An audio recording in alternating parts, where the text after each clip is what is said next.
Mr. O'Connor. What is your real name? Malcolm X. Is that your legal name? As far as I'm concerned, it's my legal name. Have you been to court to establish that I didn't have to go to court to be called Murphy or Jones or Smith.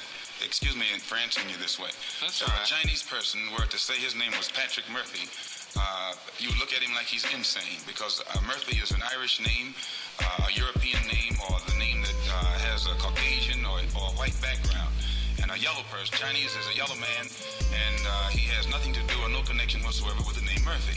And if it doesn't look proper for a person who is yellow or Chinese to be walking around named Murphy or Jones or Johnson or Bunch or Powell, I think it would be just as improper for a black person or the so-called Negro in this country, as we're taught by the Honorable Elijah Muhammad to walk around with these names.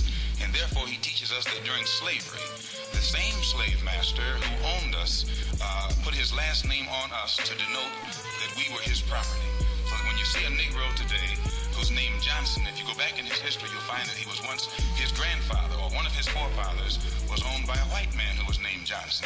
His name is Bunch. His grandfather was owned by a white man that was named Bunch. Would you mind telling me what your father's last name was? My father didn't know his last name. My father got his last name from his grandfather, and his grandfather got it from his grandfather, who got it from the slave master.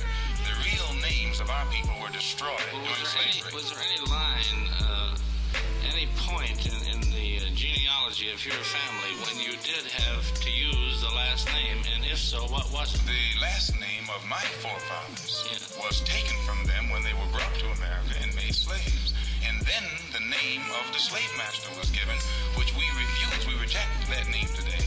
You mean you won't even tell me what your father's supposed last name was or gifted last name was? I never acknowledge it whatsoever.